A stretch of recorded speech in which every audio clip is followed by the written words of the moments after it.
이렇게 왕림해 주셔서 대단히 감사합니다. 네, 감사합니다. 소중해서. 오늘 귀한 분을 모셨습니다. 우리 천영우 마지막 직책이 이명박 대통령 시절에 외교안보 수석을 해서 제가 수석님이라 부르겠습니다.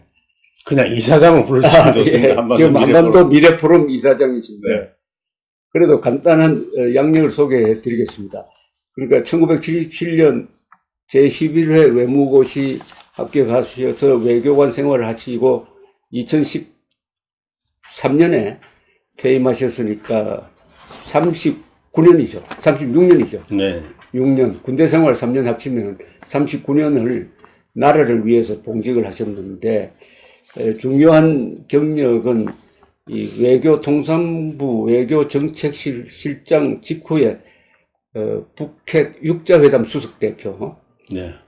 2006년에서 2008년까지 하셨으니까 그 사이에 제1차 핵실험 있었던 시기도 네. 아주 중요한 시기였습니다. 그 뒤에 외교통상부 2차관 하시고 2010년 10월 그러니까 대통령 비서실 외교안보 수석을 하셨는데 10월이면은 그때 연평도 포격 제가 수석되고 한 달 있다가 네. 그걸 관리를 하셨습니다.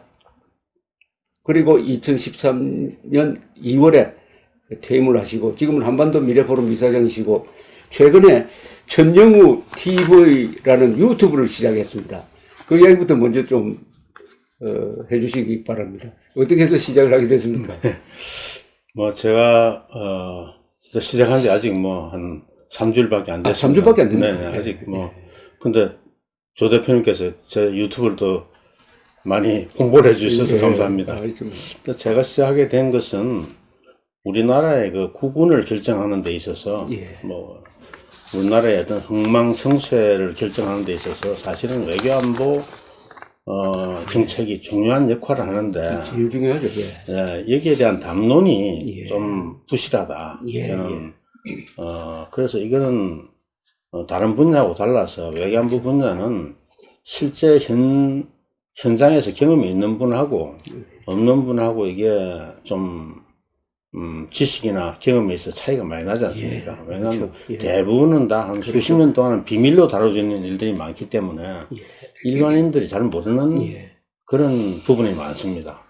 그래서 저는 나라가 지금 굉장히 좀 혼란스럽고 어려운 상황이기 때문에 뭔가 이런 외교안보 현장에서 경험이 있는 사람이 이 담론 형성에 좀 역할을 하는 게 이게 좋겠다. 할 역할이 분명히 있다. 이런 생각이 들고, 옛날 같으면 나라가 이렇게 어려우면 다 이게, 뭐 정부에서 요직을 지내는 사람이고 이러면 뭐 의병을 일으켜도 이렇게 될 시기 아닙니까? 그러니까 뭔가 제가 그래도 우리 사회의 어떤, 담론의 균형, 건전한 담론 형성을 위해서 특히 외교안보 분야에 있어서 내가 좀 할 수 있는 방법이 뭔가 생각하다가 그래도 요즘은 유튜버를 통해서 국민과 직접 소통하고 제 의견을 발표하고 할 수 있는 이런 새로운 세상이 왔으니까 그 기회를 좀 잘 활용해야 되겠다 이런 생각이 좀 들었습니다. 하시고 나서 반응이 어떻습니까? 아직은 뭐 제가 유튜브 하는 줄 아는 사람들이 그렇게 많지가 않고 제가 하는 거는 이렇게 무슨 주장을 한다기보다는 외교안보 담론의 하나의 기초가 될 기본 지식들 어떤 안목 이런 걸 제공하는데 지금 목표를 두고 있고요. 그러니까 일종의 지식의 창고 역할을 좀 하려고 합니다. 제가 어떤 주장을 분명히 하는 건 보는 분들이 판단할 일이고 또 저는 외교안보 정책이라는 거는 어떤 진영 논리를 떠나서 국익 차원에서 초당적으로 접근해야 될 사안이라 생각하기 때문에 가급적이면 진영 논리에 좀 매몰되지 않고 뭔가 사안을 정확하게 이해하는 데 도움이 되는 그런 뭐 백그라운드 같은 거를 좀 설명을 하고 일반인들이 잘못 알고 있는 부분이라든지 아니면 잘 모르는 부분이라든지 이런 거를 좀 지식을 보충하는데 지금은 욕심을 두고 있기 때문에 뭐 보통 일반인들이 듣기에는 그렇게 편하지 않을 수가 있습니다. 지겹고 그럴 수가 있지만은 뭐 그거는 장기적으로 저는 뭐 이게 하나 이 분야에 지식의 창구로서 제가 뭔가 좀 키워 봤으면 좋겠다는 그런 생각을 가지고 시작을 했습니다. 우리나라에서 혹시 외교안보부서에서 근무하시던 분이 유튜브를 하시는 분이 계십니까? 그런 분들 제가 알기로는 예. 없습니다. 무슨 조직은 있는데, 네, 그죠? 퇴역 장성들이 뭐 장군의 소리다 이런 것도 하고 개인이 이런 건 있지만 개인이 나와가지고 이런 거를 하고 하는 거는 잘 없습니다. 그러니까 외교안보 부처의 이 고위직 출신들이 다 뭐 이렇게 점잖은 분들이 돼가지고 이런 거 나서가지고 유튜브를 하고 이런 생각을 잘 안 하는지 말이죠. 제가 하려고 보니까 어디 가서 좀 참고를 하려고 그 자문을 구하고 하려고 보니까 하는 사람들이 별로 없는 것 같아요. 아주 선두주자입니다. 그런 점에서. 예, 뭔가 뭐 새로운 제가 실험을 한번 해보는 셈입니다. 저도 가끔 듣는데, 핵무장은 과연 가능한가 하는 그 말씀, 그 다음에 미사일, 왜 우리는 미사일 발사해도 불법이 아니고, 북한은 왜 불법이냐 하는 그 정리를 딱 해주시니까, 예. 저는 이제 그런 걸 가지고 또 다른 설명을 할 때 그걸 인용하기가 참 좋아요. 네, 감사합니다. 이 사람들이 다 아는 것 같아도 기본적으로 우리가 모릅니다. 알아야 될 일이지만은 어떻게 사실은 합니까? 잘 모르고 무조건 그냥 우리가 북한 핵에 대해서는 우리가 핵으로 대응해야 된다는 이 단순 논리 가지고 이야기하는데 실제로 기술적으로 가능한지 돈은 얼마나 들어가는지 다음 기회에는 제가 이게 실제 안보적으로 어떤 우리한테 실익이 있는지 이런 거 가지고도 한번 다루겠습니다. 이게 별로 깊은 생각을 안 하고 예를 들어서 우리가 핵무장 하게 되면 원전을 다 문 닫아야 된다는 이런 것까지 모르고 되게 이야기하는 분들이 많거든요. 전력이 한 25% 갑자기 중단이 되면 이게 나라 경제가 어떻게 된다. 여기까지 미처 생각을 안 하고, 야, 뭐 핵에는 핵으로 막 이런 논리 가지고 지금 주장하는 분들이 많거든요. 그래서 제가 그 말이 옳다, 틀리다 이런 전 판단은 가급적 안 하고, 실제 이거 하려면 뭐가 필요하냐. 이거부터 지금 좀 설명을 하는 거죠. 그 핵무장을 시작한다 하더라도 그게 가능해지려면 한 10년 뒤가 되고, 지금 마음을 먹어도 10년은 걸린다고 그 봐야 뒤에 됩니다. 겪어야 할 외교적 압박을 우리가 견딜 수 있느냐 하는 문제인데, 그 대신 나토식의 핵 공유는 가능한 거 아닙니까? 핵 공유는 우리가 독자 핵 개발하는 거라든지 뭐 이것보다 훨씬 쉽긴 쉽습니다. 쉬운데 나토의 핵 공유라는 것도 사실은 보면 그게 미국 허가 없이 나토 국가가 마음대로 쓰는 게 아니거든요. 그렇죠. 그렇죠. 예. 그러니까 우리 땅에 그냥 미국 전술핵이 있다 이게 가지고 우리한테 심리적으로 안정감을 주는 것이 북한한테 대한 어떤 이 억지 효과라든지 압박이라든지 그런 저는 별 차이가 없다고 봅니다. 그게 핵우산으로 있는 거나 여기 핵을 갖다 놓은 거나 북한이 모르는 위치에 북한이 모르는 위치에 숨어 있는 게 북한이 더 겁을 낼 것인가 아니면 북한이 언제든지 딱 제일 먼저 타격할 수 있는 위치를 우리가 정확하게 북한에다 알려 주는 게 그게 우리한테 도움이 되느냐 이런 것도 생각해 봐야 되거든요. 그러니까 핵 대 핵으로 하려면은 우리가 핵무장을 하든지 아니면은 전술핵을 다시 갖다 놓든지 아니면은 핵우산을 완전히 믿을 수 있을 만큼 단단하게 미국과 공조해가지고 확보하고 있든지 세 개죠, 세 개. 핵우산에 대한 신뢰성의 문제거든요. 그게 가장 쉬운 거죠. 네, 신뢰성이 있으면 일본 같은 경우는 핵우산에 대한 신뢰성이 있기 때문에 핵무장하는 소리가 안 나옵니다. 일본은 아무리 북한에 핵실험하고 ICBM 발사하고 하더라도 핵무장하자는 여론이 20%를 넘은 적이 없거든요. 왜냐하면 미국 핵이 우리 핵인데 우리가 뭐 고생해서 핵을 만들 필요가 뭐 있나 이런 생각이 워낙 강하고 물론 히로시마 나가사키에 그 트라우마도 작용하고 있지만 근데 전술핵이라는 거는 이거는 지금 비행기용 전투기용 전술핵밖에 없습니다. 그게 배치된다 그러면 결국은 한국에 있는 미군 미 공군 기지에 배치될 거 아닙니까? 오산 아니면 군산에밖에 있을 데가 없거든요. 그거 있으면 우리한테 훨씬 더 안심이 될 것 같지만은, 거기에 전술핵을 갖다 놓으면, 반미 세력들이 매일 오산기지, 군산기지 앞에 가가지고 미군기지 철수하라 그럴 텐데, 그건 어떻게 감당할지. 그리고 그게 반미 세력의 결집과 어떤 그 세력의 새로운 힘을 실어주는 측면, 이거는 어떻게 할지에 대해서 그것도 한번 고민을 해보고 해야 됩니다, 사실은. 그러면은, 김정은으로 하여금 핵우산, 미국이 제공한다는 핵우산은 틀림없이 작동한다. 우리가 핵으로 위협하든지 쓸 때는 반드시 미국 핵이 날아온다는 것을 확신시키는 네. 확신시키려면 한미동맹이 아주 찰떡궁합이 돼야 될까요? 그렇습니다. 한미동맹이 튼튼하면, 그렇죠.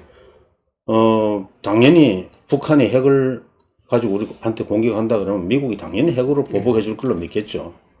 그러니까 안전보장, 비핵화할 경우에 미국의 대북 안전보장 해달라, 평화협정 체결하자는 이야기가, 그거는 북한에 대해서 핵무기뿐 아니라 재래식 무기도 사용하지 말라는 보장을 해달라는 거거든요.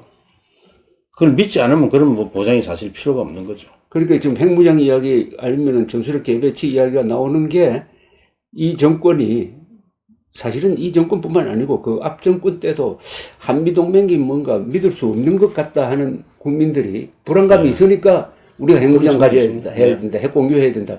문재인 정권 들어와서는 더 한미동맹이 더 흔들리니까 국민들이 자구 조치로서 그런 이야기를 하고 있는 겁니다. 동맹 간의 신뢰의 문제입니다. 그러니까 신뢰가 안 먹힌다는 걸 우리 국민들이 아니까. 그렇습니다. 예. 미국 전술 핵이 우리 거다 생각하고 사람이 그렇게 믿을 수 있으면 믿으면 되는데. 우리가 필요할 때 미국이 반드시 미국이 가진 핵을 사용해 준다는 확신이 있으면 사실은 우리가 이중으로 그걸 뭐 개발할 필요도 없는 거고 우리 눈에 안 보인다고 해서 미국 핵이 우리를 위해서 사용 안 된다고 이렇게 의심할 필요도 없는 건데 기본적으로 한미 간의 신뢰가 흔들린다는 거기에 저는 근본적인 문제가 있다고 봅니다. 예. 네.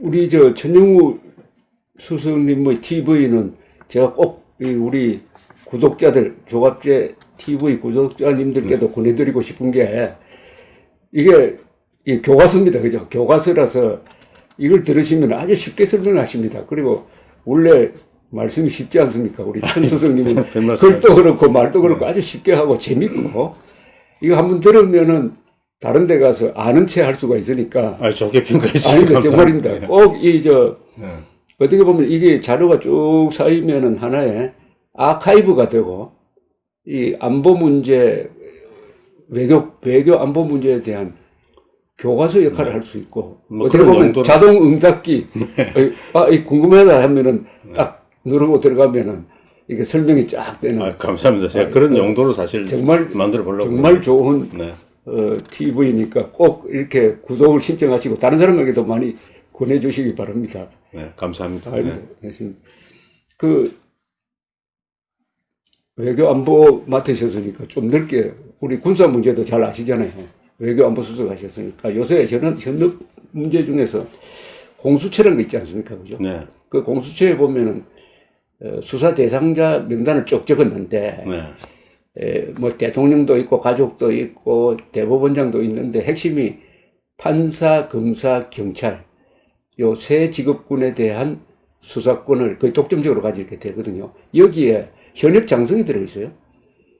현역 장성의 경우에는 전역한 다음에도 수사 대상이 되도록 들어있는데 그래 되면은 민간 수사기관인 민간이란 말은 비군사 수사기관인 공수처가 현역 장성을 수사할 수 있게 되어 있는데 이거 어떻게 생각하세요? 글쎄 저는 뭐 그 공수처 제도에 대해서는 제가 그렇게 뭐 대단한 전문가라고 할 수는 없지만은 군인들을 민간 법정에 세우는 거는 사실은 군사 법정을 따로 두고 있는 그렇죠. 그 취지하고 저는 그게 어떻게 맞을 수 있을까 그런 생각이 들고요. 그리고 이런 장성들이고 이런 사람들을 나중에 공수처에서 그 사람들이 뭐 법으로 다루겠다 할 경우에 이 군인들이 군 장성들이 어떻게 하든 나라를 어떻게 잘 지키는가 그렇죠. 하는 것보다는 야 내가 나중에 어떻게 이게 퇴직 후에라도 이게 법정에 설 일을 피할까 이 그렇죠. 공부만 하다 그렇죠. 보면 이게 과연 나라 지키는 데 지장이 없겠느냐. 제가 이제 그런 외교안보 문제를 담당해 본 그런 참모의 입장에서 볼 때는 야 군인들이 이런 생각을 가지게 되면 이게 좀 국방에는 큰 도움이 안 되겠구나 이런 생각이 들어요. 제가 수석할 때 어떤 일이 있었나 그러면 가끔 군에서 안전사고가 많이 납니다. 우리가 보면 참 기가 막힌 일이죠. 안전 불감정 때문에 이 아까운 군인들이 이게 가끔 목숨을 잃고 다치고 이런 일이 생기는데 그때마다 그때 이명박 대통령이 참 기가 막히니까요. 군 지휘부들 모여놓고 나면 자꾸 그 사고 나는 거 이거 가지고 이야기를 하시거든요. 그래서 대통령께 제가 대통령님 이게 저 군 지휘부한테다가 안전사고 이거 조심하라는 이야기를 하지 마십시오. 제가 그랬습니다. 안전사고 일어나면 안 되지만은 대통령이 나서가지고 자꾸 안전사고 이야기를 하게 되면 군인들은 제대로 훈련 안 합니다.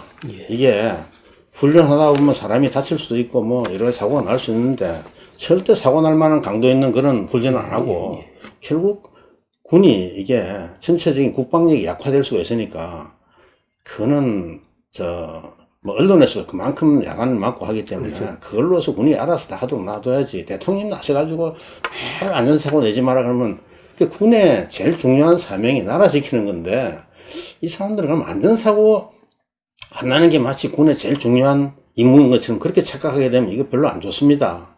제가 그런 말씀 몇 번 드린 적이 있어요. 지금 말씀하신 대로 이 군인은 군 검찰과 군사 법원이 다뤄야 하는 것은 군대라는 특수한 조직의 생리를 이해하는 네. 수사기관과 재판부가 필요하다는 그런 뜻 아니겠습니까? 그렇습니다. 군이라는 게 물론 다 법을 다 지켜야 되죠. 그런데 이게 전시라든지 그렇죠. 어떤 특수 상황이 있으니까. 특수 상황에서 야 이건 내가 어떻게 대응했다가 나중에 무슨 법적으로 문제한다. 이 걱정 먼저 하게 되면요.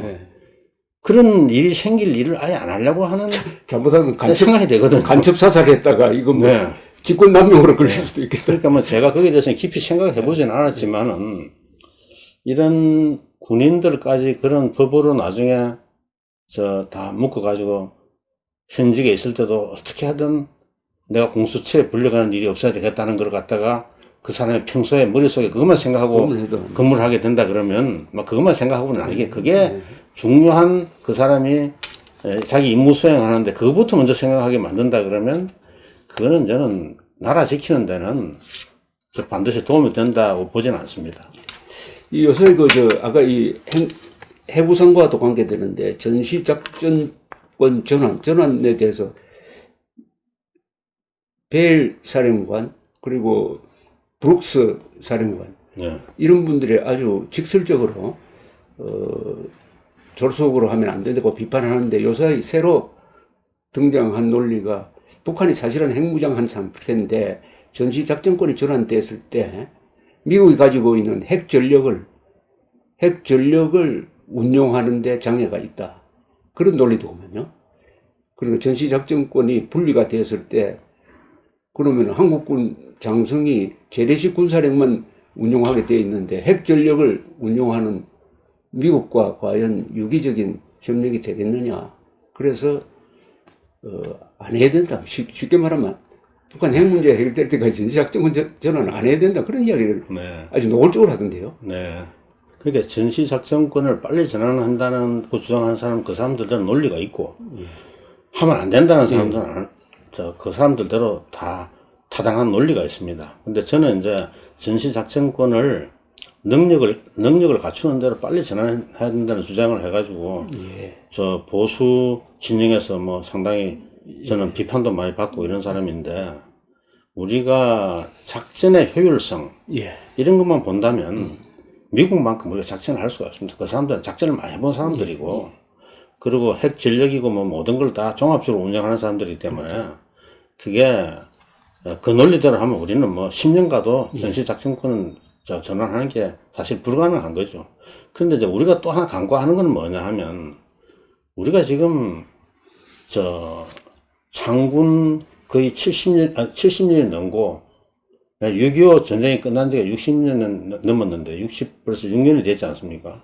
됐는데 60만 대군을 거느리고 아직도 우리 군을 전시 작전을 할 능력이 없다는 거 이건 사실은 부끄러워할 일이거든요. 이건 우리 군이 기본적으로는 창피스러운 일이다 하는 인식을 가지고 이건 접근해야 될 문제입니다. 그리고 우리가 전시 작전권을 가지고 있지 않을 때 생기는 하나의 뭐를 해줘도 생각해야 돼요. 그런 게 있죠. 네. 왜냐하면 이게 군이 의타적으로 되어 있다. 우리나라 지키는 거 이게 내 책임이다. 그렇죠. 우리 책임이고 우리가 해야 된다는 그런 책임의식이 있고 우리 안보에 대한 주인의식 이런 게 있어야 되는데 이 미국 사람들한테 다 미국이 잘한다고 그래서 미국 사람한테 이거 아웃소싱 해놔놓고 우리는 맨날 인사하고 뭐 이런 무기 구입하고 하는 이 방산 획득 이런 것만 신경 쓰다가 맨날 장군들이 그 때문에 뭐 법정에 끌려다니고 예. 이런 일이 많은데 저는 이게 결국 군대가 우리 행정군대가 되는 전쟁할 수 있는 군대보다도 행정군대가 돼가고 있는 이유 중에 하나가 우리가 작전 지휘를 미국한테 계속 위탁하는 거. 이것이 초래하는 뭐를 해줘도 이것도 우리가 심각하게 고민해야 되거든요. 예, 예. 그러니까 능력이 좀 모자라더라도 뭐 형편 없을 때는 안 돼. 지금 정도 상태는 안 되죠. 그러나 능력을 우리가 실제로 전작권 행사할 수 있는 능력에 한 8, 90% 정도 갖췄다 그러면 우리가 전작권을 가져온 다음에 그 다음에 모자라는 걸 미국하고 좀 협력을 해가지고 그 실제 전작권 행사하는 과정에서 그 여러 가지 취약점, 부족한 부분을 보완할 수 있는 대책을 찾아야지 그거 완전한 능력을 갖출 때까지 기다렸다가는 제가 보면 앞으로 10년 가도 모자랄 수가 있습니다. 근데 이것도 문제는 이걸 추진하는 주체가 노무현 정권 때고 이것을 네. 사실상 연기한 게 이명박 정부 때고 박근혜 정부 때는 사실상 유야무야 했는데 문재인 정권이 들어서 가지고 다시 서두르니까 이게 좌파적, 즉 반미적 관점에서 전작권 전환을 추진한다 해서 반대하고 의심하고 있는 부분이 상당히 크죠. 그 이제 그 추진하는 사람들은 기본적으로 미국에다가 안보를 의존하는 게 창피스럽다 이런 그것도 있고 미국이 전작권을 행사하면서 혹시 우리 국익에 반하는 방법으로 그렇죠. 행사할 그런 가능성이 없나 하는 데 대한 의구심도 있고 그렇죠. 여러 가지 반미 정서라는 게 작용하는 측면은 저는 부정할 수 없다고 봅니다. 그러나 어떤 논리로 전작권을 빨리 가져야 된다고 주장하든 간에 저는 이 보수 세력도 여기에 대해서 말이죠. 생각을 좀 바꿔야 된다고 봅니다. 이게 우리나라를 우리가 지켜야 된다는 그런 하여튼 자신감을 가지고 그런 책임감을 가지고 가져와서 뭔가 모자라는 능력은 가져온 이후에 더 빨리 우리가 이게 책임감을 가지고 있으면 이 조건, 우리가 지금 말하는 조건에 기초한 전환인 그 조건을 갖추는 게 더 쉬워질 수가 있습니다. 미국한테 맡겨놓으니까 그게 점점 자꾸 시간이 더 늦어지고 하는데 이명박 정부 때 그때 전작권 전환을 연기를 한 것은 말이에요. 지금처럼 그렇게 장기간 연기하려고 했던 게 아닙니다. 사실은. 그때는 노무현 정부 때 너무 급하게 전작권 전환을 결정했기 때문에 원래 계획했던 시일 내에 그때까지 하기에는 좀 무리다. 그래도 한 3년이라도 좀 연기를 해야 제대로 우리가 7, 80%도 능력을 갖춰가지고 이걸 전환을 받을 수 있겠다는 판단에서 한 것이지. 지금처럼 뭐 이렇게 길게 전작권 전환을 연기할 생각을 하고 한 건 아니거든요. 너무 급하게 한 것을 조금 속도 조절하자 이런 의미였죠 그때는. 근데 핵 우산 운용에는 지장이 없을까요? 그거는 이제 우리가 실제 전작권 운용을 어떻게 할 것인지 한미 간에 그런 장치를 마련하기 나름입니다. 원래 우리가 전작권 전환한 이후에 제가 한미연합사령관, 서만 사령관 이럴 때 협의한 거는 뭐냐면요. 실제 말이 전작권 전환이지. 해공군은 미국이다. 미국이 그렇죠. 해공군 사령관 하는 거고. 그렇죠. 육군은 우리가 병력이 압도적으로 많으니까 그렇죠. 지상군 사령관은 한국군이 하는 거고. 합참의장이나 뭐 하여튼 한미연합군 사령관이 있지만은 그 사람하고 한미연합사령관, 지금 미군 사령관이 한 방에서 바로 옆방에서 자기는 협의해가면서 하겠다는 겁니다. 그러면 사실 우리 한미연합군 한국인 연합군 사령관이 뭘 잘 모르는 거는 다 미군 사령관하고 협의를 해가지고 하면 되고요.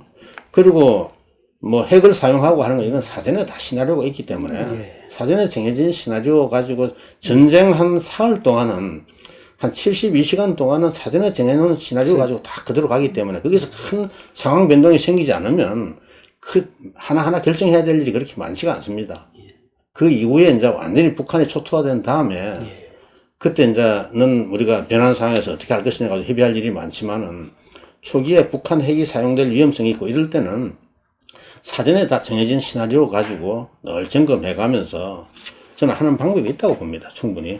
지금 수석님 하시는 말씀 중에 우리 보수 세력이 전시작전권 전환 이런 문제에 대해서 나름대로 이 시각을 정리할 필요가 있다는 말씀이 참 중요한데요. 그러니까 쉽게 말하면 북한에는 소련군도 없고 중공군도 없는데 지금 주한미군도 있는 한국군 주한미군을 1대2로 상대하는데 우리는 아직도 미국에 의존해가지고 국력은 몇십 배나 되는데 이렇게 의존하는 게 이게 과연 우리나라 젊은 사람들 눈에는 어떻게 비치겠느냐, 네. 북한 눈에는 어떻게 비치겠느냐 하는 그런 근원적인 문제가 있죠. 네, 제가 보기엔 보수 세력은 당연히 전자권 전환을 반대한다는 이 도식을 말이죠. 그렇죠. 저는 깨야 된다고 보는 게 북한이 강한 이유 중에 하나가 여러 가지가 있지만은 말이죠. 지금 먹고 살기도 힘든 북한이 저게 국방이고 이런 면에서는 강한 이유가 59년에 중공군이 철수한 이후에 저 사람들은 오로지 자기 스스로 자력으로 모든 그렇죠. 국방 정책을 북한은 자주국방을 하고 있죠. 자주국방을 사실은. 해가지고 그게 뭐 엄청난 그 자원을 투자하다 보니까 경제는 피폐했지만은 그래도 국방 분야 하나는 남한테 의존하지 않고 자기가 지킬 수 있는 자부심 있죠. 네, 그게 있는데 저게 자기들이 모든 이 미국을 상대로 한 말이죠. 한미연합군을 상대로 한 모든 전략을 세우는데 우리가 남한테 기댈 데가 아무도 없다 하는 그런 어떤 절박감. 우리밖에는 우리나라를 제대로 북한이 자기들 지킬 수 있는 뭐 방법이 자기들 힘으로밖에 하는 수밖에 없다는 그런 인식 때문에 지금 저기까지 온 거라고 봐야 되거든요. 그렇죠. 그러니까 우리가 꼭 북한 따라할 필요는 없지만은 우리가 60만 대군을 가지고 지금 60년 이상 이렇게 전쟁 끝나고 있었으면 이건 당연히 우리가 스스로 전자권 행사할 능력을 갖췄어야 되죠. 사실은 능력이 있는데 의지가 없어서 그렇습니다. 능력도 있어야 되고 의지도 있어야 되고요. 그게 좀 저는 능력보다도 의지가 더 문제라고 봅니다. 중요하지 않겠습니까? 예. 그리고 요새 유엔군 사령부 역할에 대해서 미국과 한국 국방부가 좀 이견이 있는 것처럼 비춰지더라고요. 또 종전선언하면은 뭐 유엔군 사령부가 무력화된다든지 평화협정하면은 유엔군 사령부 없어져야 된다든지 이런 이야기를 하는데 실질적으로 법적으로는 유엔군 사령부가 유엔 안보리 결의에 의해서 6.25 때 만들어졌지 않습니까? 그리고 그 운영은 미국에 맡긴 거 맞잖아요. 네. 그렇다면 별개 아닙니까? 그거는 뭐 여러 가지 해석이 가능한데요. 기본적으로 유엔군 사령부의 역할이라는 거는 정전 체제 관리하는 거거든요. 그렇죠. 그리고 지금 우리 비무장지대 관할권이 유엔 사령부에 있지 않습니까? 그렇죠. 우리의 주권은 거기 있지만 그렇죠. 관할권은 유엔군 사령부에 있거든요.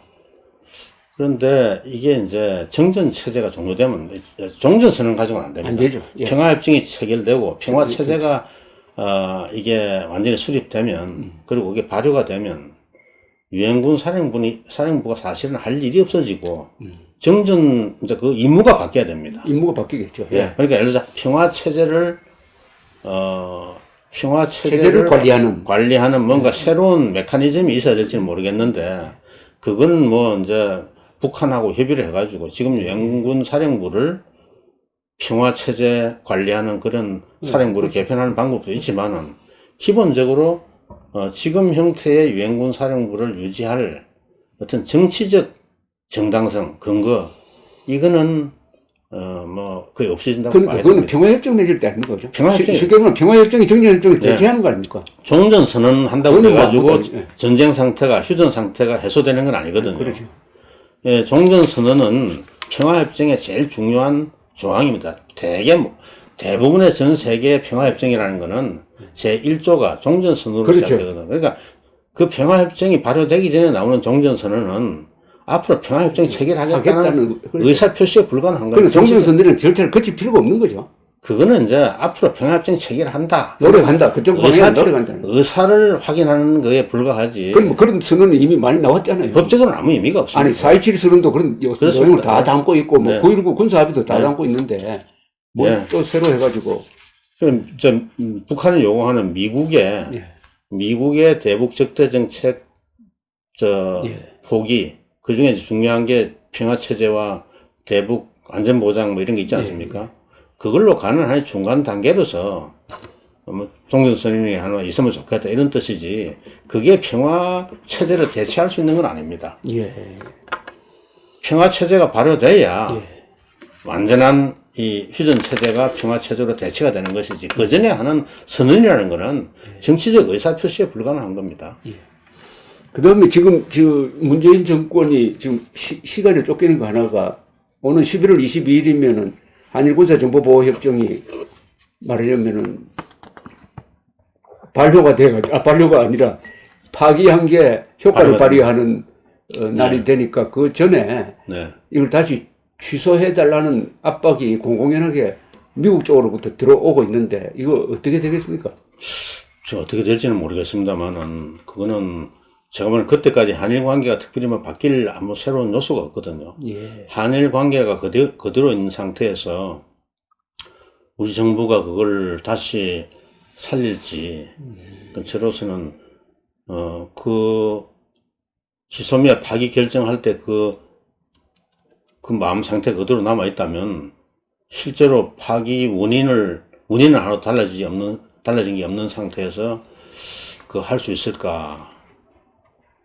그건 제가 뭐 자신이 없습니다. 근데 그 파기의 전제가 아베 수상 정부가, 아베 정부가 한국을 말하자면은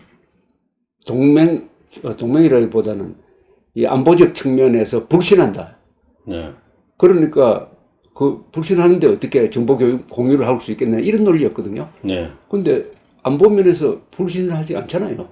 그래서 그 논리 자체가 저는 문제가 있다고 봅니다. 예. 그러니까 한일 간에 이 지소미아라는 게 말이죠. 지금 당장 우리가 뭐 서로 믿을 수가 없으면 정보 교류를 안 하면 되지. 그 할 수 있는 체제 자체를 깰 필요가 없는 거거든요. 그렇죠. 체제를 한번 만드는 거는 서로 어떤 뭐 꼭 조약이고 이런 건 아니지만은 정부 간의 어떤 그런 체제를 하나 만드는 게 이게 쉽지가 않거든요. 그리고 평시에는 그게 얼마나 중요한지 사람들이 깨닫지를 못합니다. 평시에는 실제 유사시에 필요한 정보 공유 이거를 연습하는 거에 불과하기 그렇죠. 때문에 그건 뭐 일본으로부터 안 받는다고 해서 대한민국이 망하고 안보에 큰 지장이 있고 일본이 우리한테서 안 받는다고 해서 정보를 안 받는다고 당장 큰 문제가 안 생기는데 이거는 앞으로 더 큰 일이 생길 그렇죠. 때를 위해서 사전에 이 체제 가동하는 걸 연습하는 거거든요. 예, 맞습니다. 그 정보라는 거는 아무리 많아도 모자랍니다. 그래, 아무리 많아도 모자랍니다. 아무리 많아도 우리가 필요한 게 반도 그렇죠. 구할 수가 없거든요. 미국이 정찰 위성이 150대가 있고 미사일 탐지할 수 있는 위성만 해도 50개가 있어도 그게 모자라가지고 민간 정찰 위성 회사가 있습니다. 미국에는 그런 그렇죠. 민간 회사가 몇 개가 있는데 그 회사에다가 용역을 해가지고 민간 정찰 위성에서까지 정찰 위성 정보를 다 사거든요. 그러니까 아무리 수백 개가 있어도 이거는 실시간으로 북한 그 핵미사일 동향을 파악하는 게 불가능하기 때문에 일본의 정찰 위성 7개 이게 미국이 뭐 100몇십 개 있는데 일본 7개가 없다고 해서 지상에 있겠나 싶지만은 어떤 정보가 미국에는 못 잡힌 그렇죠. 순간에 일본은 잡을 수 있고 하기 때문에 평소에는 그게 없어도 나라의 안보에 위해가 있는 게 아니기 때문에 그냥 지나가는데 그렇죠. 실제 유사시에는 그 하나가 있고 없고 하는 게 굉장히 차이가 날 수가 있거든요. 결정적인 우리 안보에 차이가 날 수가 있거든요. 대잠 초계 능력은 일본이 그 대잠 초계기가 100대가 넘죠. 그렇습니다. 예. 그건 뭐 굉장한 거 아닙니까? 네. 그거는 우리가 얻을 수 있죠.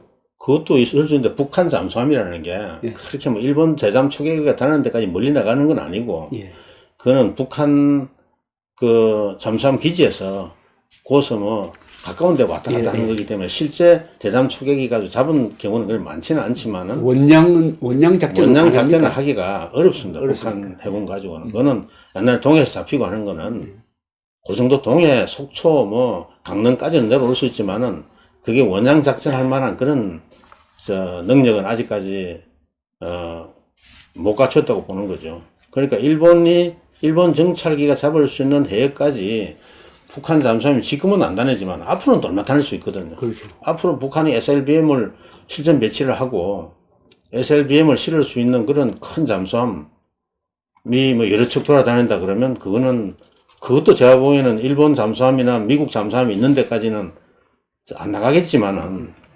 그건 뭐 세상 일을 알 수가 없으니까요. 일본은 그 모든 거를 그 잡아낼 수 있는 능력이 우리보다 압도적으로 많고요.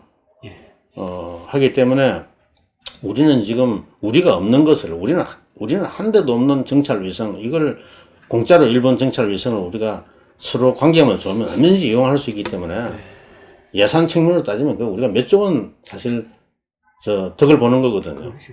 그런 거를 우리가 일본이 미워서 일본으로부터 정보 받기 싫다. 우리는 북한에 대한 정보 잘 모르고 지내더라도 일본으로부터는 안 받겠다 하면 안 받으면 됩니다. 그때. 안 받으면 되는데 우리가 갑자기 필요할 때가 생길 수가 있잖아요. 그렇죠. 필요한 때가 생길 때 그때 이 지소미아라는 게 살아있어야 야 지소미아에 따라서 뭐 좀 우리한테 당신이 본 거는 뭔지 좀 보자. 우리가 본 거는 이런 거다 하고 뭐 할 수가 있는데 그게 없으면 그 새로 다 시스템을 만들어야 되기 때문에 굉장히 시간이 걸리고 정치적으로 또 복잡한 과정을 거쳐야 됩니다. 한일군사정보보호협정은 사실은 2012년 여름에 서명까지 하려고 하다가 그날 이명박 대통령이 취소해버린 거 아닙니까? 그러다가 2016년에 네. 박근혜 정부 때 한 건데, 네. 이 둘 다 항상 정치적 이유로 해가지고 그렇습니다. 이게 연기되고 막 폐기되고 이래 되고 있습니다. 네. 지금. 그때도 저는 그게 사실은 뭐 그대로 밀고 나갔어야 된다고 보는데. 그렇죠. 그때 이게 했어요. 이제, 뭐 청와대 외교안보 수석 말고도 또 여의도 담당하는 정무수석도 있고 이러니까요. 그러니까, 예. 이런 분들이 야, 큰일 그때 났습니다. 또 선거철이고 하니까. 예. 이게 여당 내에서도 이게 이것 때문에 이게 선거에 굉장히 부담이 된다. 뭐 이렇게 이제 이야기를 하면 또 대통령이 그런 걱정을 또 안 할 수가 없으니까 저는 제보고 그때 의견을 물어봤으면 기왕에 이거는 지금 그만둬도 다 우리가 정부가 좀 그것 때문에 공격을 받기는 마찬가지고 정치적 부담은 그냥 밀고 나가는 거나 뭐 지금 여기서 물러서는 거나 다 공이 있는데 그냥 하는 게 좋겠다. 저는 이렇게 건의를 했을 텐데, 그때 여러 가지 뭐 사정이 좀 복잡하게 돌아가가지고 사실은 못하게 된 거죠. 그때는 뭐 그렇게 연기가 되는 게 뭐 선거 때니까 할 수 없다 하더라도 이번에는 하여튼 이게 논리가 안 맞는 게 이걸 파기하는 게 일본에 압박이 된다. 가 아니고 우리한테 자해 아닙니까? 그렇습니다. 일본에는 전혀 압박할 그러니까 수 없습니다. 심하게 말하면 자해 공갈이라고 이야기하기도 네. 하는데 그러니까 일본 사람은 좀 황당하게 받아들이는 네. 것 같고 그래서 사실은 무역 보복도 아니고 일본에서 지금 하고 있는 게 무역 규제를 강화한 정도지. 다른 나라하고 같이 취급하겠다는 그렇죠. 거죠. 그 경제 침략도 아니고. 네. 네. 중국이나 인도나 이런 나라하고 같은 다 같이 취급을 했다는 지금 이야기입니다. 뭐 아시아에서 유일하게 우리가 이제 최고 대우를 받다가 그게 다른 나라로 동등하게 된 건데. 아시아에서 한국에만 제공하던 특혜를 그렇죠. 이제 중지를 하겠다. 다른 나라하고 똑같이 대접하겠다. 이런. 그러니까 근데 이게 등가 관계가 아니고요. 네. 그러니까 지소미아 파기는 굉장한 건데. 네, 그것도 이제 제가 보기에는 일본이 사실은 우리가 아직도 대법원 판결의 그 이행을 하고 있는 상태는 아니니까 일본이 좀 너무 성급하게 과잉 반응한 건 맞지만은 그걸 가지고 우리가 지소미아 파기로 마땅한 것 그거는 저는 잘한 거라고 보지 않았습니다. 아까 아주 명언을 하셨는데 군사적인 정보는 아무리 많아도 모자란다고 하셨는데 이거는 특히 핵 문제에 관한 단 한 번의 정보 판단의 실수가 네. 국가의 멸망을 가져올 수도 있다는 그런 끔찍한 상황 때문에 그런 우리가 겁니까? 수집하는 정보의 대부분은 예. 한 90% 이상은 뭐 90%가 되지 90% 되지 대부분의 정보라는 거는 인공위성을 통해서 하던 거든 신호정보든 영상정보든 간에 말이죠. 대부분은 그거는 없어도 상관없는 정보입니다. 당장 우리 안보에 그렇죠. 영향을 주는 게 아닙니다. 그러나 그 중에 10,000개 중에 한 개라도 그렇죠. 혹시 우리가 그거 없으면 큰일 날 일이 생길 수가 있기 때문에 그런 거를 방지하기 위해서 그런 체제를 갖춰놓는 거거든. 정보 교환 체제를 갖춰놓는 거거든요. 그러니까 일본이 지금까지 지난 몇 년 동안 우리한테 준 정보가 우리한테는 별 가치가 없을 수도 있고, 우리가 일본한테 준 정보도 일본한테 별 가치가 없을 수도 있지만은, 그게 앞으로 우리가 교류할 모든 정보가 다 소용없다는 판단을 내리는 근거로서는 그거는 사용할 수 없는 거거든요. 왜냐하면 이건 1,000개, 10,000개 중에 한 개가 우리한테 유용하고 안 하고에 따라서 그 협정의 가치가 평가되는 것이지, 야, 지금 지난 1년 동안 온 거 보니까 별거 없더라. 이거 가지고는 우리가 판단할 수 없죠. 그리고 정보에 대한 가치를 높이 평가하는 나라들은 조그마한 정보를 얻기 위해서 엄청난 노력을 합니다. 그러니까 우리는 이게 자주 국방을 안 하니까 정보가 얼마나 소중한지를 우리도 모르는 것 같아요. 미국이 주는 정보에 그냥 의존하고 있다 보니까 예. 예? 북한에 지금 우리는 북한 잠수함이 지금 떠나도 일본, 미국은 다 인공위성을 보고 아는데 우리는 거기서 주는 정보가 없으면 북한 잠수함이 지금 어디 심포에 어디 있는지 참 그래서 알 수가 없는 겁니다. 그래서 참모 조직을 G2라고 할 때 이건 작전이죠. 자, 그럼 뭐 이름은 제가 자세히 모르겠습니다. G1이 정보죠. 정보를 작전보다 앞세우잖아요. 네, 정보가 지금도 우리가 사실 북한의 그 핵 미사일 위협에 대처하는데 말이죠. 우리는 좀 그냥 무기고 뭐 이런 걸 중시하는데 제일 중요한 게 미국이나 이런 데는 정보입니다. 북한의 모든 군사적인 움직임을 실시간으로 우리가 다 알 수가 있으면 그렇죠. 그럼 북한 핵이고 미사일이고 우리가 다 그건 대응하는데 큰 문제가 없습니다. 그 능력을 갖추는 거는 그 나머지 타격 능력을 갖추는 거는 정보입니다. 그거는 뭐 그것보다 훨씬 적은 돈으로 갖출 수 있어요. 정보는 돈을 아무리 들어도 이게 98% 99%는 갖출 수가 있는데 100% 갖추는 게 불가능하거든요.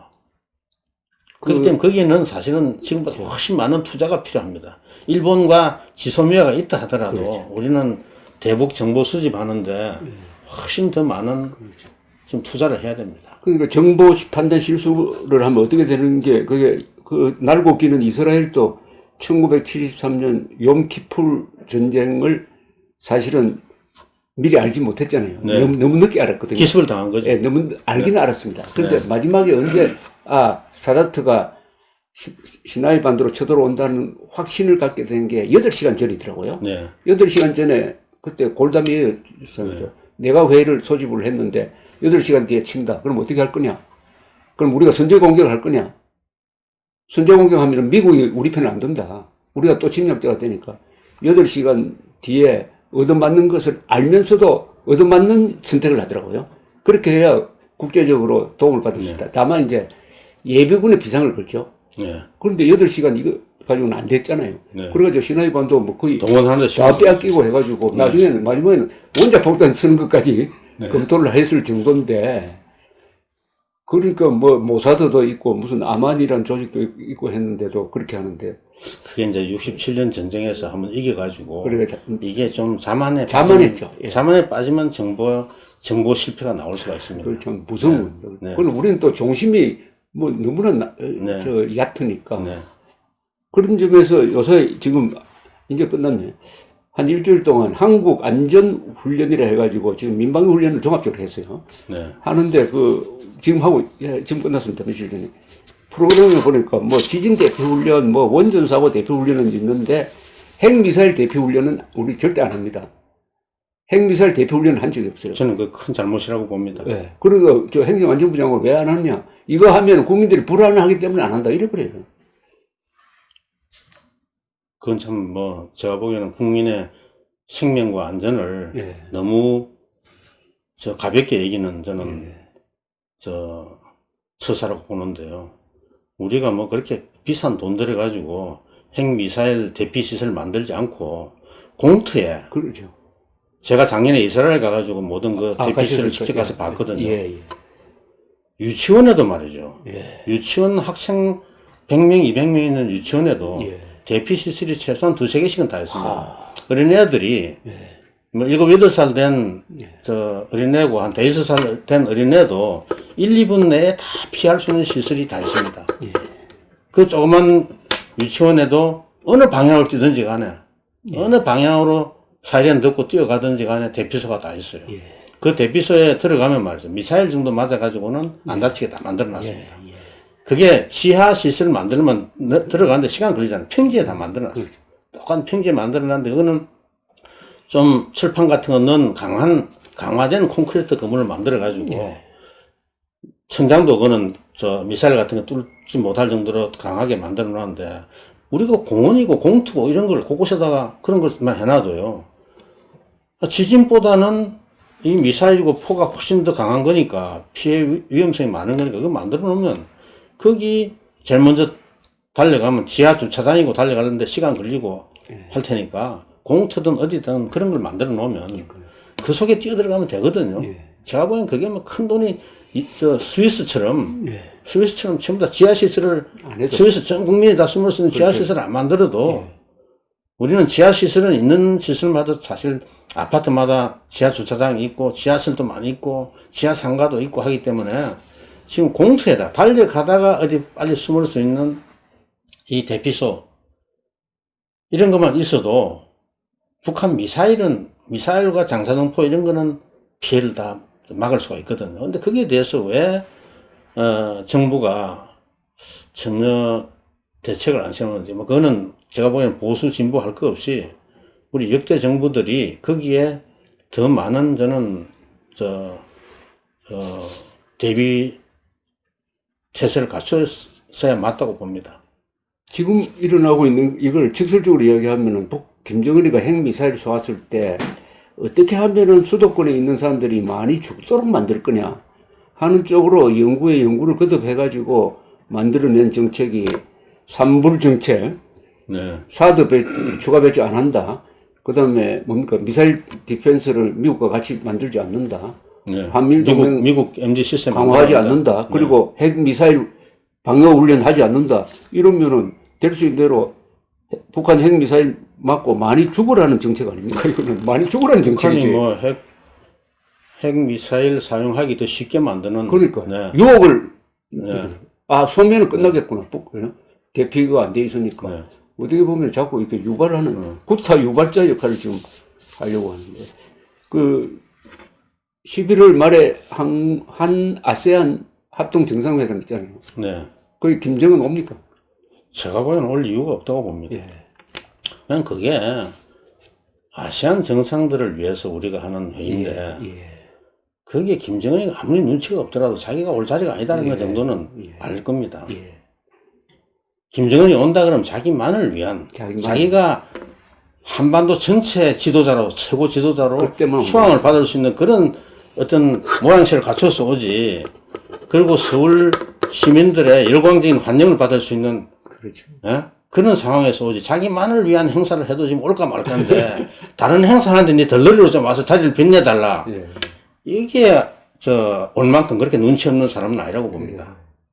독재자는 완오브 댐이 싫죠. 그리고 자기가 거기서 자기가 거기서 주인공이 돼야 되잖아요. 근데 아시안 정상들이 오는 자리에 자기가 가서 그게 주인공이 된다는 것도 그게 뭐 어색한 거고 아시안 국가들한테도 또 결례입니다.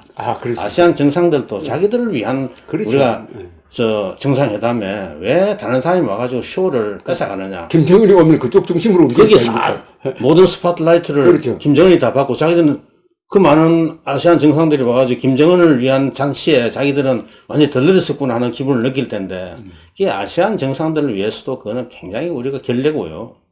뭐 그 중에서는 뭐 그게 아시안이 뭐 중요한 한반도 평화를 위해서 중요한 역할을 한 걸 보여주는 거니까 오히려 이게 아시안의 어떤 그 중요성을 각인시키는 계기다 이렇게 생각하는 그런 정상들도 있긴 하겠지만은 제가 보기에는 그런 아시안을 위한 행사에 아시안을 주인공으로 모셔야지 아시안 정상들을 주인으로 대접을 해야 되지 거기에다가 그 사람이 김정은의 덜러리를 서게 하는 것도 예의가 아니고 또 김정은을 그 사람들을 위한 덜러리로 불러오는 것도 초청하는 것도 그것도 예의가 아니고 저는 그거는 그렇게 좋은 발상이 아니라고 봅니다. 기본적으로. 어제 쏜 게 아직도 그게 탄도 미사일 그러니까 단거리 탄도 미사일인지 큰 방사포인지 아직도 결론이 안 나온 말이죠. 그거는 말이죠. 보통 국민들이 잘 몰라서 그런데 방사포하고 미사일하고 똑같습니다. 똑같습니까? 네. 방사포는 미사일은 그냥 미사일만 그냥 발사하는 그 미사일이라 그러고 방사포는 큰 튜브에 넣어가지고 쏘는 미사일인데 원리는 똑같은 겁니다. 그러니까 지금 로켓하고는 다릅니까? 로켓이나 똑같은 겁니다. 똑같습니다. 다 로켓, 미사일 다 똑같은 건데 이 방사포라는 것도 일종의 로켓이거든. 로켓포거든요. 원리는 똑같습니다. 똑같은데 그게 이제 유엔 안보리 결의에 탄도미사일 기술을 이용한 모든 발사 금지 거기에 해당되는 겁니다. 로켓도 해당됩니까? 로켓도 해당됩니다. 로켓도 탄도미사일 기술 가지고 쏘는 거거든요. 그래서 그러니까 북한이 이제 그런 걸 피하기 위해서 일부러 뭐 대형 방사포를 하는지 모르지만은 대형 방사포나 미사일이나 그게 370km 날아가는 대형 방사포나 그렇죠. 미사일이나 원리도 똑같고 우리가 그래서 그 발사하고 나서 이 방사포인지 미사일인지 맨날 국방부가 헷갈리는 게 그게 국방부가 그걸 판별할 수 있는 능력이 없어서 그런 게 아니고요. 날아가는 특성이 똑같습니다. 예. 기본적으로 방사포하고 이게 다 탄도미사일 원리를 이용해서 이게 관성 그 항법 장치를 가지고 가는 거기 때문에 예. 그게 자체 동력으로 가는 거거든요. 예, 그렇죠. 이게 보통 포처럼 예, 그렇죠. 쏴가지고 그걸 가는 게 이게 그 자체의 동력이 있으니까. 연료가 있어가지고 그게 로켓이 돌아가가지고 가는 거거든요. 그렇죠. 그러니까 그 방사포와 이 L370km 나가는 단거리 미사일과 370km 나가는 방사포를 쐈다 그러면 구분할 수가 없습니다. 특성상은 탄도가 똑같습니다. 원리도 똑같고.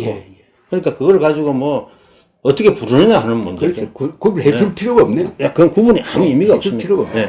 기술적으로 똑같은 겁니다.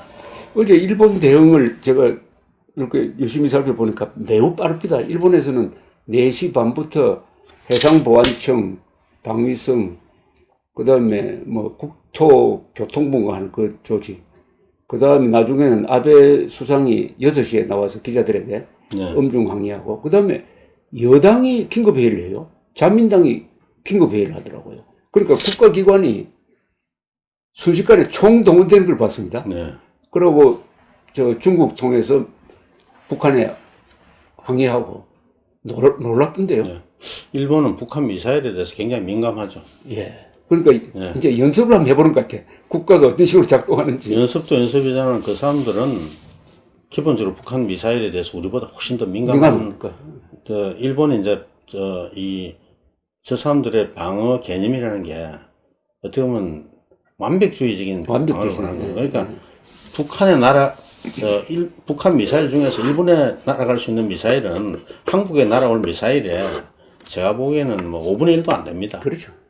5분의 1도 안 되지만은 그 사람들은 그걸 막기 위해서 지금 3중의 방어망을, 미사일 방어망을 만들잖아요. SM3가 제일 먼저 맞고, 그 다음에 이제 또 지상에 날라오면 지금 SM3 어쇼라는 걸 또 하든지 사드 배치를 하든지 해가지고 하고, 그 다음에 하층 방어는 팩3 가지고 또 하고, 이게 몇 층으로 방어를 하기 때문에 거의 북한이 일본을 향해서 쏘는 미사일은 지금 한 90% 이상은 다 막아낼 수가 있습니다. 그럼에도 불구하고 그게 뭐 한 5%, 10%라도 뚫릴 가능성에 대비해가지고 이 사람들은 다 긴장을 하고 다 대비를 하는 거죠.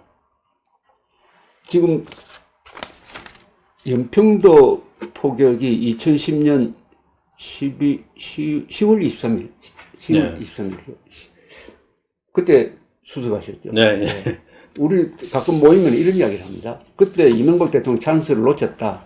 그때 보복 폭격을 해가지고 뭐 해주를 막 불바다로 만들든지 해서 준전시 상황으로 만들고 그 분위기를 활용해가지고 남한에 있는 이 반역적 종북 세력 정리하고 했으면은 이명박 대통령 감옥에 안 갔을 거다. 이런 이야기도 하는데 그 찬스를 놓친 거 아닙니까? 제가 보기에는 우리가 하나 간과하는 거는 뭐냐 하면 말이죠. 그게 마음 같아서는 그게 뭐 그렇게 할 수는 있겠죠. 그런데 우리가 무력 충돌에 있어서 적용되는 가장 중요한 원칙이 비례성의 원칙이라는 게 있거든요. 북한의 그 공격에 비례하는 우리가 대응을 할 수 있도록 정전시 교정규칙, 유엔군 사령관이 정전 때 만들어 놓은 정전시 교정규칙이라는 게 있습니다. 그걸 이제, 그걸 넘어서는 확전을 하게 되면 확전하는 그 쪽에 사실은 또 국제적으로는 말이죠. 또 책임을 묻는 그런 그게 있습니다. 예를 들어서 뺨때기 하나, 이게 좀 자위권이라는 게 일종의 뭐 형법에서 정당방위 같은 거거든요. 뺨 한 대리 때렸는데 칼 들고 나와서 찔렀다. 이러면 이건 이제 그 사람 마음은 이해를 하지만은 이거는 이제 과잉방어가 되거든요. 근데 그때 이제 하나 모르는 건 뭐냐면 우리가 그 당시에 사실은 연평도에 K9 자주포가 해병대가 가지고 있는 자주포가 배치된 게 북한을 완전히 초토화할 만한 그런 자주포가 없었습니다. 우리 국방부의 예산 편성하고 되게 무기 배치하고 하는 거 보면 해병대가 제일 힘이 없다가 보니까 그게 육군에 배치되는 것만큼 그렇게 해병대에다가 이게 많은 그 장비들이 사실은 일찍이 배치가 안 된 거죠. 그런데 그때 가지고 있는 K9 자주포를 가지고 사실은 굉장히 대응을 잘한 거라고 봅니다. 저쪽도 피해가 좀 있었죠. 피해가 중요하다기보다 북한은 코앞에 있는 연평도라는 섬을 공격했잖아요. 섬을 공격해가지고 거의 한 170발 쏘아가지고 연평도 사람은 한 명도 안 죽고 사실 외지에서 온 사람들이 4명이 죽긴 했는데 군인 2명이 군인 죽고 2명, 민간인 2명. 민간 2명 거기에 일하러 온 노무자가 한 2사람 죽고 했는데 그게 사실 170발 쏘아 4명 죽었으면 굉장히 많이 죽은 겁니다. 굉장히 큰 피해긴 한데 저는 그 피해자 이런 것보다 더 중요한 게 뭐냐면 우리가 휴전 이후에 처음으로 북한 본토를 포격한 겁니다. 대응 폭격을 해가지고. 그러니까 이때까지 북한이 황해도 본토가 북한의 섬이 아닌 황해도 본토가 우리한테 포격을 당한 거는 휴전 이후에 처음이거든요. 그러니까 이게 이제 우리가 하나의 그 억지력에 어떤 변화를 주느냐 하는 게 제일 중요하거든요. 그 다음부터는 북한이 늘 우리한테 협박은 해도 우리가 전단을 북한에 보내는 풍선을 보내도 넘어오기만 하면 쏜다고 협박을 해도 쏘지 못한 이유는 뭐냐면 그 사람들이 연평도에다 포격할 때는 우리가 핵무장한 북한에다가 우리 핵무장한 공화국에다가 감히 어떻게 남조선이 우리한테 반격을 할 것이냐 이거 믿고 우리가 핵이 있으니까 이게 연평도에 있는 우리 부대는 본토까지 포격을 못 할 거다 이 생각을 하고 쏘았는데 아니 핵이 있어도 아무 소용이 없거든요. 핵이 있는 북한을 본토를 갖다가 바로 포격을 하니까 그 본토 어디죠? 어느 지점을 폭격한 겁니까? 그리고 바로 바다 넘어가지고 북한의 황해도 그 기지 근처에 그를 보고 타격을 한 거죠. 사상자가 있었을까요? 사상자가 있은 거는 그 다음에 노동신문에 한번 난 적이 있습니다. 났는데 몇 명 죽었다 소리는 안 하고 그 지역의 황해도 농민들을 그 칭찬하는 그 몇 개월 후에 나온 4월 달에 나온 노동신문 기사에 보면 남조선에서 폰 그 포에 피 흘리는 이 군인들을 위해서 이제 헌혈하라는 차량이 다니면서 마이크 달고 스피커를 다니면서 온 농민들한테 헌혈하라고 막 호소를 하면서 다니는 것 같아요. 그러니까 농사 짓다 그만두고 다 헌혈하러 나갔다 하는 그런 기사가 있는데 그 사람들이 피만 흘리는지 얼마나 죽었는지 정확하게 안 나지만 우리는 한 100발 쐈습니까? 우리도 정확한 제가 100발 조금 안 되는 한 90발인가 쏜 걸로 제가 알고 있는데 우리가 그때 가진 포 가지고 쏠 수 있는 게 사실 그 정도 최대한으로 쏜 겁니다. 쏘았는데 일단은 북한에 제가 보기에는 그 당시에 물론 해병대 여러 가지 그 우리 방어의 허점 이런 걸 점검해 가지고 그걸 다 보완할 수 있는 또 기회도 됐고 북한한테는 자기들이 핵을 가지고 있어도 우리는 바로 본토까지 포격할 수 있다는 걸 보여줌으로써 저 사람들이 그 다음부터 우리를 함부로 건드리면 당할 수 있구나. 함부로 건드렸다가 망신을 당할 수 있구나 하는 것을 확실하게 가르쳐 주는 그런 효과도 저는 무시할 수는 없다고 봅니다. 근데 북한에서 우리 포가 어디 떨어져서 얼마나 죽은지 그건 우리가 보이지 않으니까 그냥 없었던 걸로 사람들이 생각하는데 왜 우리는 가만히 있으나 생각하는데 그리고 연평도에 떨어진 북한의 포는 YTN으로 다 중계가 되니까 엄청난 피해가 있었던 것 같지만은 사실은 그 신문에서 낯을 볼 때 우리가 느끼는 것만큼 그렇게 큰 피해가 난 건 아니죠. 지금 핵 문제는 결국은 대북 제재를 해제해 주느냐, 그거 안 됐을 때 북한이 뭘 포기하느냐, 이런 걸로 해가지고 완전히 오리무중이 된 거 아닙니까, 사실은. 지금은 아직은 서로 밀고 땡기는 말이죠. 그런 심리전을 벌이는 차원이라고 봐야 되죠. 북한이 지금 김계관, 김영철까지 나와가지고 계속 미국에다가 경고를 하고 하는 거, 이거는 제가 보기에는 저 사람들도 속이 탄다는 이야기입니다. 속이 탄다는 이야기입니다. 네, 제가 보기에는 속이 탄다는 이야기입니다. 왜냐하면 저 사람들이 지금 연말까지 안 되면 어떻게 한다 그랬지만은 연말 지나고 나면 어떻게 할 겁니까? 네. 연말 지난다고 뾰족한 수가 있는 게 아니거든요. 핵실험 하면 어떻게 됩니까? 핵실험이나 무슨 ICBM 발사를 한다 그러면요. 네. 그거는 이때까지 그거 막은 게 트럼프가 자기 공이라고 그렇죠. 했는데 네. 트럼프의 공을 박탈하는 거 아닙니까? 그러니까 유턴한다 이거죠. 예, 그러면 그건 트럼프에게 행동의 자유를 허용한다는 이야기인데, 트럼프가 지금 김정은의 인질 상태, 정치적 인질 상태에 놓여 있는데, 인질 상태에서 트럼프를 해방시켜 주는 거거든요. 그런 일이 생기면 트럼프가 이제는 실제로 무력 사용을 북한에다 하더라도 반대할 사람이 없습니다. 근데 못할 거니까 지금 못한다고 볼 거야. 외교적으로는 할 수 있는 노력을 다 하고, 정상회담 3번 하고도 북한이 이렇게 했다 그러면 민주당이든 공화당이든 트럼프가 무력 사용하는데 반대할 명분이 없거든요. 그래서 그러면 이제 사실은 북한은 외통수로 걸려 들어가는 거죠. 물론 트럼프가 무력 사용에는 역대 미국 대통령 중에 가장 소극적이고 비겁한 사람은 그렇죠. 틀림없습니다만, 그렇죠.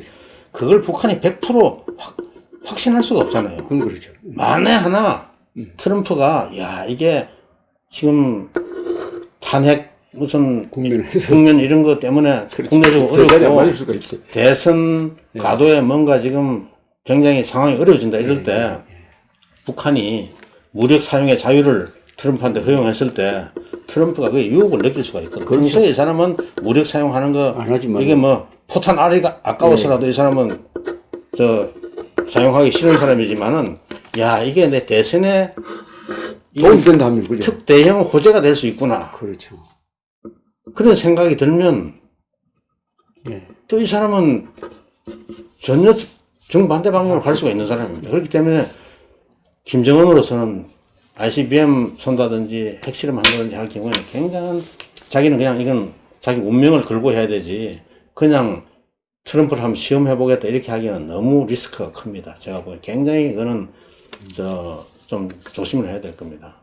그러니까 김정은의 지금 위기는 수출도 30억 달러에서 뭐 3억 달러로 줄었다고 그러고 하여튼 외환 보유고가 감축이 되고 그 대신 중국이 숨통 정도는 틀어줘가지고 연명은 시켜주는 거 아닙니까? 그죠?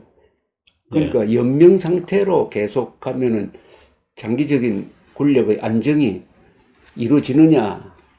제가 보는 김정은의 꿈은 연명으로 만족하지 않고 인민들 그냥 밥이나 먹고 옷이나 입고 이 정도로 만족하지 않고 뭐 번듯한 사회주의 북이 영화를 못 누리다 사회주의 무슨 경제 강국을 만들어 보겠다 하는 게 야무진 꿈인데 밥이나 먹고 그냥 버티겠다 하는 거라면 저거는 뭐 10년이고 20년이고 갈 수 있지만은 김정은도 지금 마음이 급할 겁니다. 이대로 그냥 계속 살 수는 없고 앞으로 10년, 20년 계속 이 모양 이 꼴로 계속 산다 하는 거는 그거는 자기한테도 그게 좀 자기 꿈하고 너무 거리가 멀고 하니까 경제 발전을 해야 되겠다.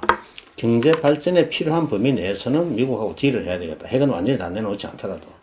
그런 생각을 저는 가지고 있다고 봅니다. 근데 핵을 완전히 내놓을 가능성은 현재로서는 거의 없지만은 그러나 뭔가 제재를 해제해가지고 경제 발전하는데 그래도 도움이 될 정도로는 뭔가 딜을 하고 싶다 이런 게 아닌가 싶습니다. 그러나 이제 지금 북한이 늘 하는 이야기는 지난번에 스톡홀름 회담 이후에 하는 이야기는 당신들이 좀 더 우리가 수용하기 쉬운 조건을 좀 가지고 나오라. 좀 더 선심 좀 더 써라. 이런 이야기죠. 그리고 우리한테 너무 요구하는 거를 좀 줄여라. 근데 이번에 금강산에 가서 우리가 지어준 거 다 빼앗아 가겠다고. 그럼 완전히 강도짓을 공공연하게 하는 거 보면은 합리적 방식으로 북한 경제를 발전시킬 생각은 없고 아니 하려고 해도 불가능한 거 아닙니까? 그런 북한에 누가 투자를 하겠습니까? 그렇다면은 차라리 한국을 요리를 해가지고 이 좌파 정권이 있을 때 무슨 아주 연방제 통일 비슷한 걸 해가지고 완전히 뜯어먹을 수 있는 구조를 하나 만들어가지고 민족 경제의 균형 발전에 의한 공동번영이라는 그 사기 문구 그대로 그러니까 한국을 접수하는 방식으로 가는 게 약탈적 방식으로 가는 게 문제 해결에 더 쉬운 건 아닙니까? 그렇게 갈 수 있으면, 그렇게 할 수 있으면 뭐 하겠지만. 지금 가장 호기 아닙니까? 거기에 네, 근데, 손뼉을 쳐주는 네. 정권이 있으니까.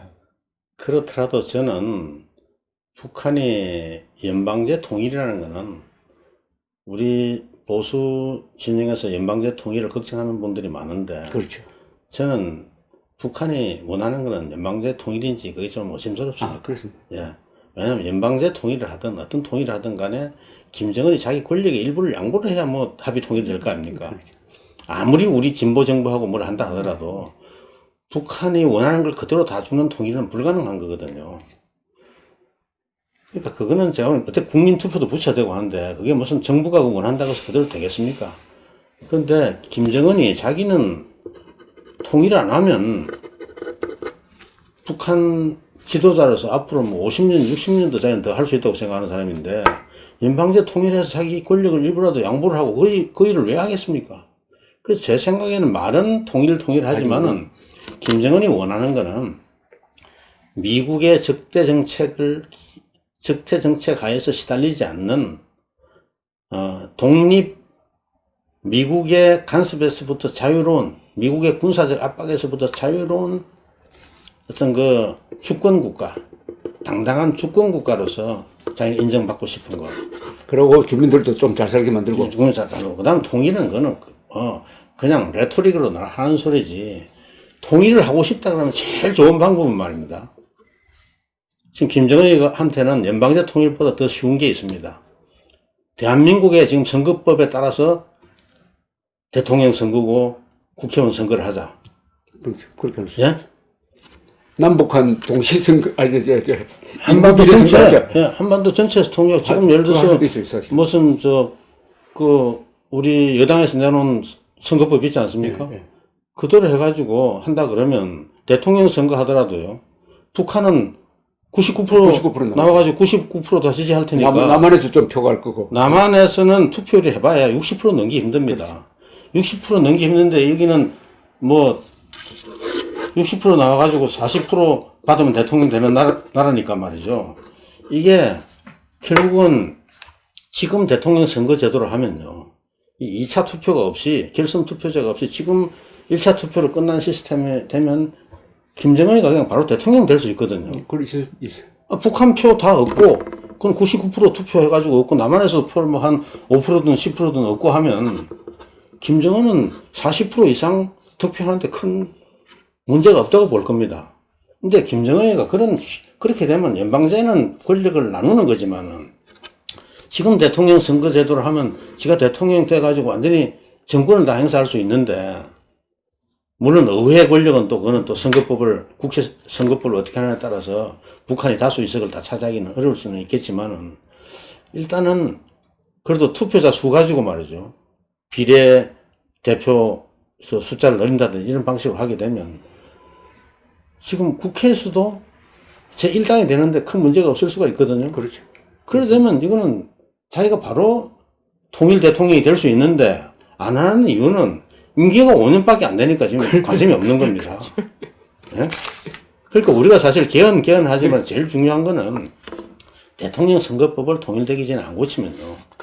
김정은이가 지금 알아서 대한민국 선거법대로 딴 거 다 연방제고 필요 없고 대한민국 선거법대로 통일하자 이러면 김정은이가 지금 대통령 안 된다는 보장이 있습니까?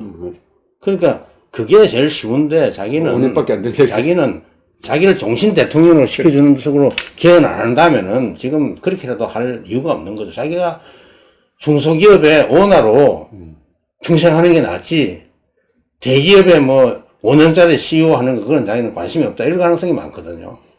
지금 이 나라를 걱정하는 사람들은 항상 최악을 걱정을 하니까 이런 시나리오가 어떻습니까? 김정은이가 예컨대 백령도를 공격을 해가지고 점령을 해버린다 그래요. 하고 우리가 반격할 것 같으면은 핵무기 쓰겠다. 반격하지 마라. 그러면은 우리 국민들이 핵폭탄을 안 맞으려고 반격 못하도록 하는 여론이 일어나고 집권당도 그 편을 들고 하는 그런 상황. 그거는 제가 보기에는 뭐 우리가 그런 상황에까지 대비는 다 하고 있어야지만 저는 크게 걱정하지 않습니다. 왜냐하면 북한이 지금까지 말이죠. 휴전협정에 위반은 뭐 예를 수만 건, 수십만 건 해왔지만은, 이제 이게 국제법상 소위 머티리얼 브리치라는 게 있습니다. 그거는, 우리가 뭐 번역을 어떻게 하는지 모르지만, 본질적 위반이죠. 그런 게 있습니다. 네, 이게 조약법상에, 저 머티리얼 브리치가 일어나면 무슨 일이 생기냐 하면, 그거는 그 합의를 무효할 수 있는 수준의 위반입니다. 그러니까 북한이 지금까지 온갖 종류의 휴전협정을 위반했더라도 휴전협정 자체를 무효할 만큼 그 정도로 위협을 그 정도로 지금 그 이제 보기에 따라서 북한이 한 게 어떤 거는 휴전협정 위반할 만한 뭐 예를 천안함 사건은 휴전협정 사실 무효할 만한 사건이 된다 이렇게 주장할 수도 있지만은 그 영토를 딱 점령해버리는 영토를 점령하는 거는 왜냐하면 휴전협정 자체에 그렇죠. 백령도, 대청도, 연평도, 서미림이 다 명시가 되어 있잖아요. 요거는 유엔군 사령관 관할이다. 그러면 남북한이라는 게 전부 다 북한하고 유엔군 사령관 관할로 딱 나눈 거니까요. 휴전협정 자체에는.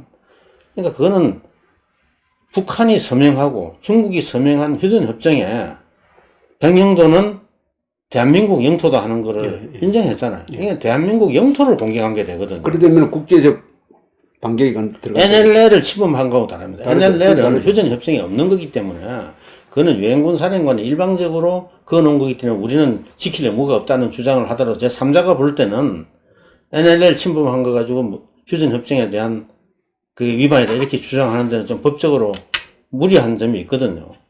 그러나 연평도나 백령도를 점령하는 거는 그거는 완전히 휴전협정을 무효화하는 그런 수준의 위반이거든요.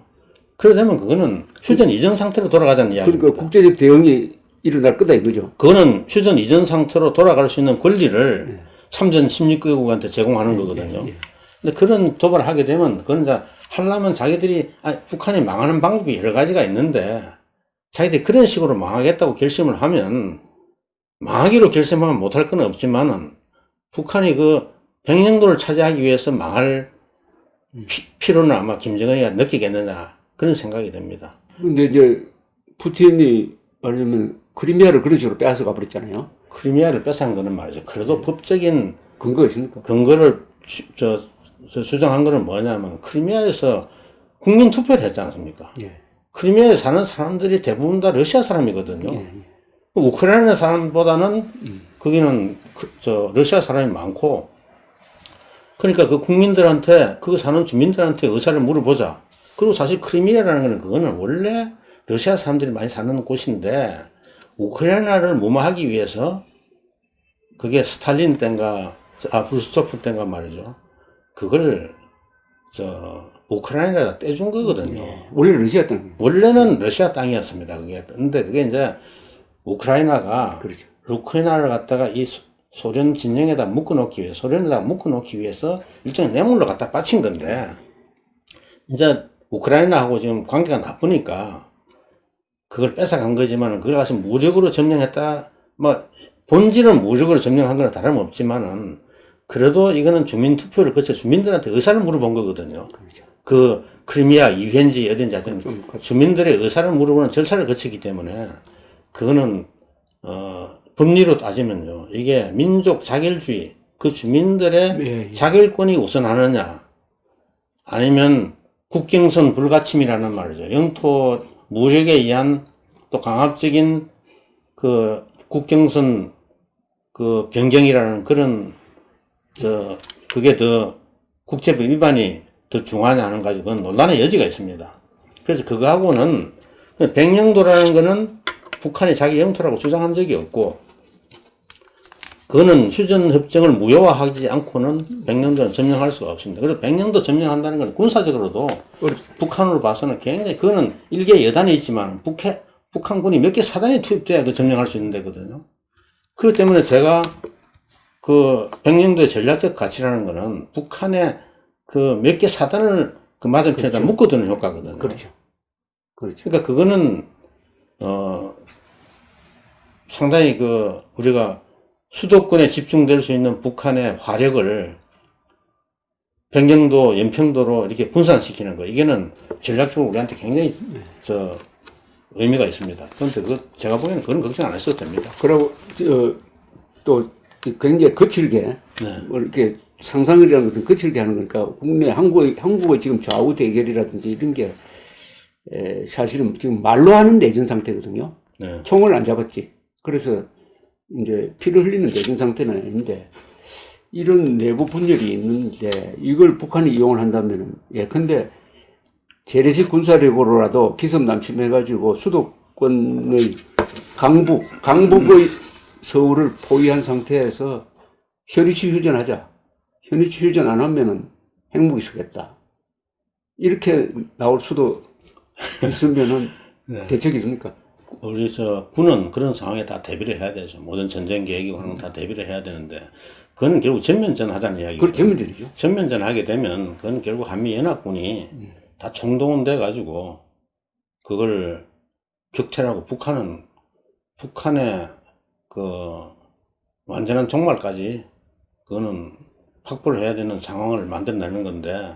근데 기습 남침해가지고 재래식 군사력으로 강북을 포위할 수 있을까요? 지금 북한이 못합니다. 제가 보기엔 그렇게 그건 못합니다. 우리가 6.25 때처럼 그렇게 지금 허술한 군대가 아니고요.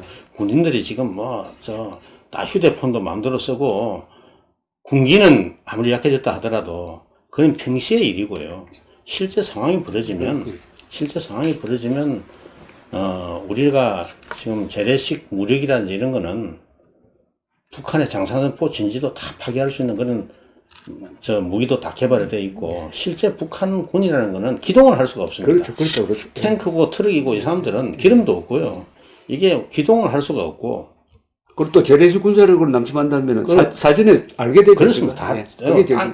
땅 위에서 움직이든지 공중에서 움직이든지 하여튼 위성에서나 정찰기에 보이는 북한의 모든 자산은 그거는 하루 이틀 내에 다 파괴되고 없어진다고 봐야 됩니다. 그러니까 그게 서울까지 오기 전에 그게 우리 무력만 있는 게 아니고 한미연합 자산을 가지고 하는 거 아닙니까?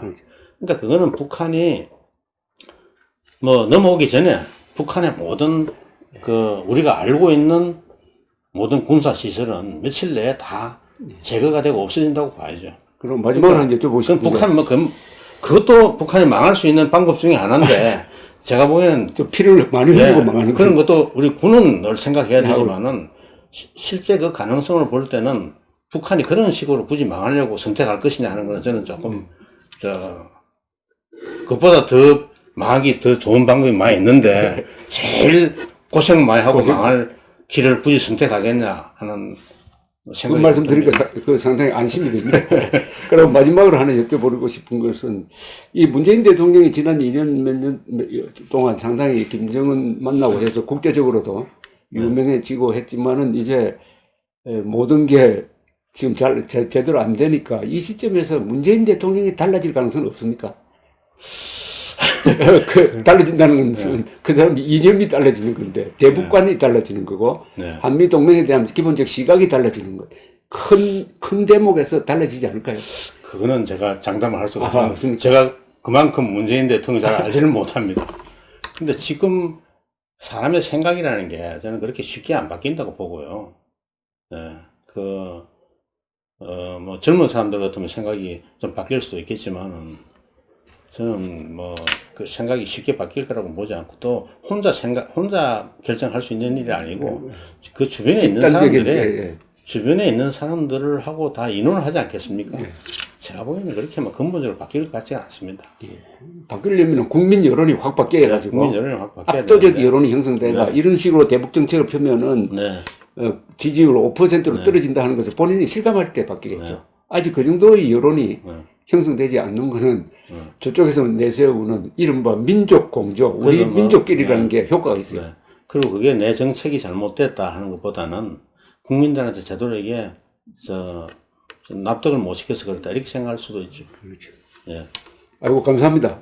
오늘 여쭤본 게 다 아주 핵심적인 건데 대답을 아주 시원하게 해주셔서 다소 안심이 되는 것도 있고. 제가 너무 쉽게 이야기한 거 아닌지 모르겠습니다만. 아니, 우파 세력, 우파라기보다는 대한민국 수호 세력들이 놓치는 부분도 말씀을 해주셨는데, 이 나머지는 하여튼 천영우 TV를 보시면은 모든 답이 거기에 나오니까 계속 좋은 비디오 많이 올려주시기 바랍니다. 네, 감사합니다. 아이 네, 고맙습니다. 네.